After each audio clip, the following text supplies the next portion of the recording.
come back in and settle down. We have fixed our issues. We are so sorry. We apologize once again for the technical issues we're having. Please, let's settle in and continue our session. Thank you for the hot session, for the firecrackers as well.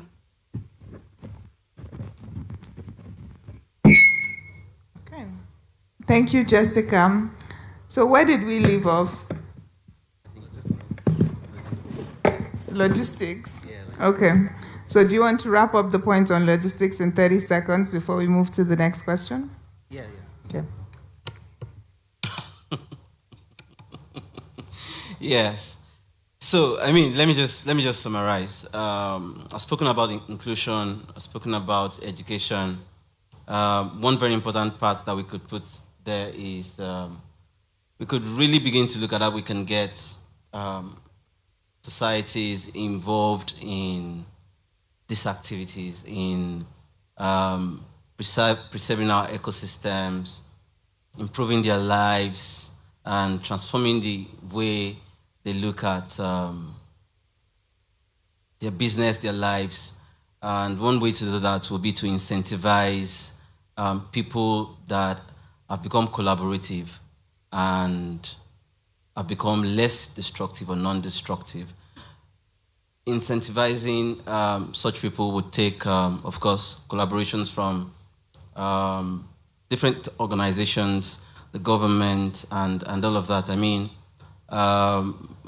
if there is a farmer and we discovered that this farmer actually made certain efforts through the course of the year. I'm not an agricultural specialist, but of course, if he made certain efforts through the course of the year to preserve his immediate environment, tree planting, responsible farming, not selling bad crops, and all of that, I believe if there are certain incentives around these things, then it becomes easier to include these societies and properly integrate them such that life becomes easier for everyone. Because for real, the burden of destructive and irresponsible living, the burden of ignorance, is as much on these societies as it is on organizations, businesses, and the government that is making frantic efforts to solve them. Thank you.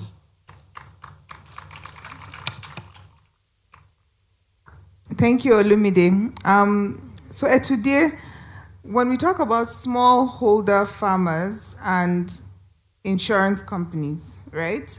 How do you try to fix climate-related risks in your organization? Because it exists. And, I like the fact that Olumide talked about, logistics, education, awareness, inclusion. But how do you mitigate those climate-related risks coming from an insurance perspective?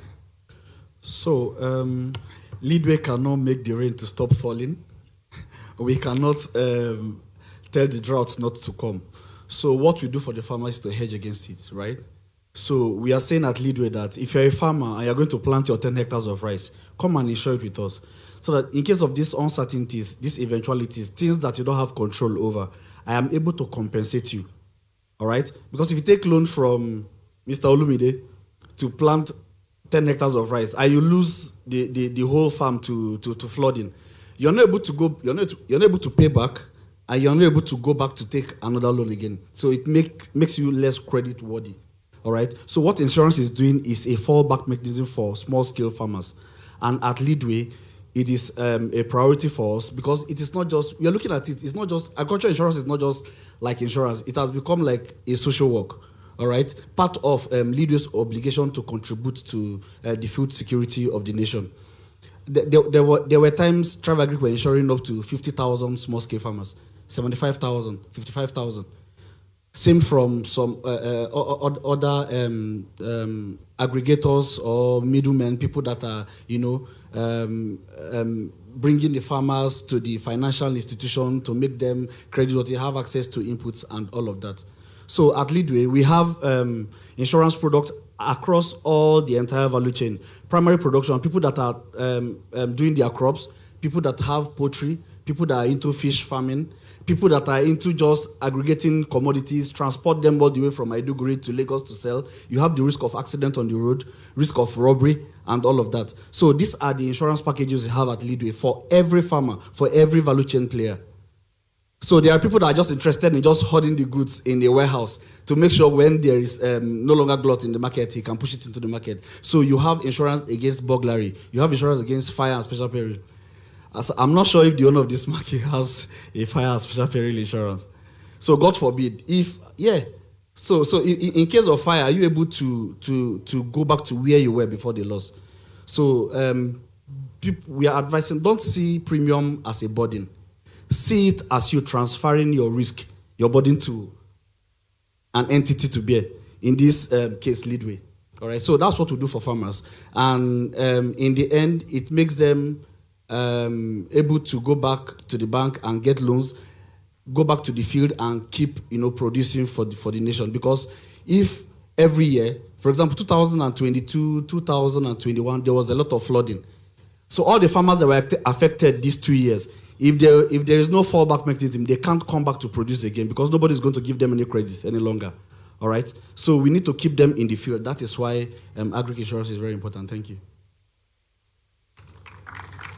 Thank you, Etude. We're going to talk about sustainability. Elliot. Sorry, excuse me, guys. So, for any business to succeed, it needs to be sustainable.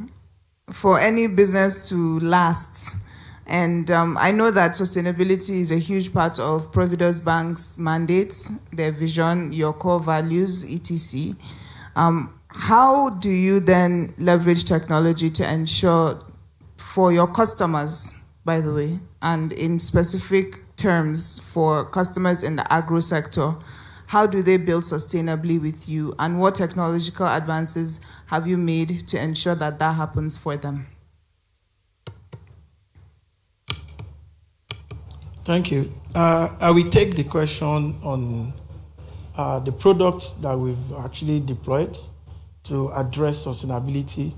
But before going into that, permit me to respond on what the insurance man and his name is Etude, sorry, pardon, Abdul Malik and Olumide. While listening to them, I thought there was a flash around what we did at Providus Bank that actually helped the emerging fintech community, and it was around lending. It talked about data, and today, when you are talking about lending, what is the data you're actually looking at? What is data you want to get? The data circles around the capacity of the borrower to pay back any money being extended to them. And if you are going to do that, so what data will you require?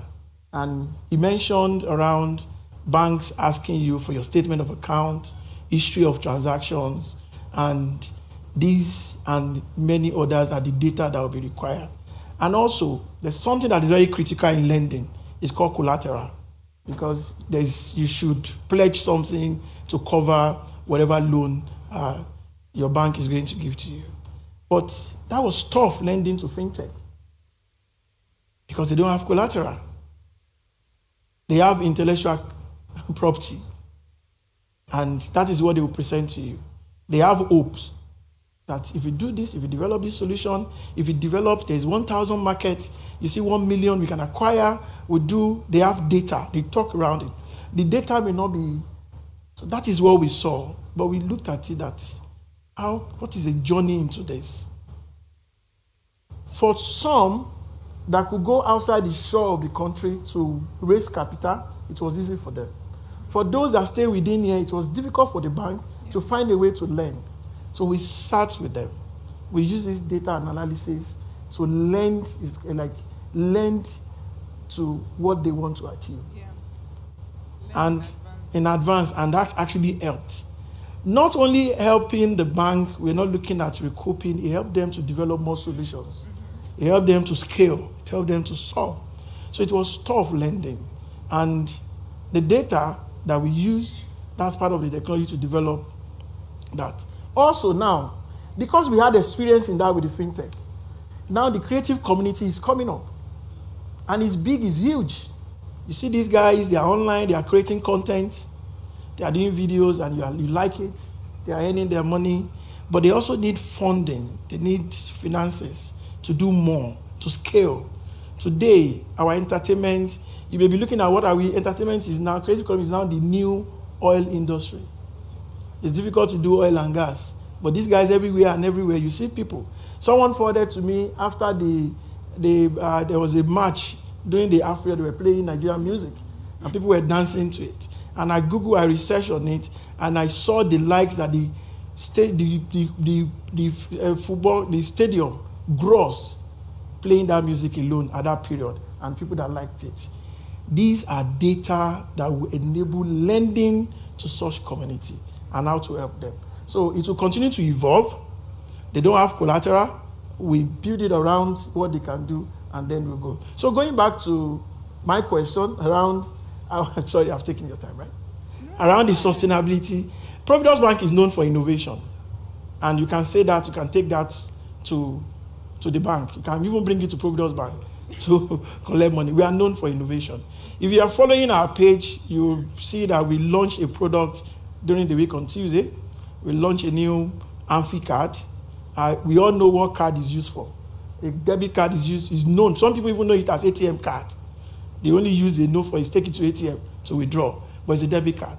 Beyond that, you can see how e-commerce marketplace has grown, and you use your card to make payment online for different services. But we are saying a card can also, beyond for payment, be used for collection.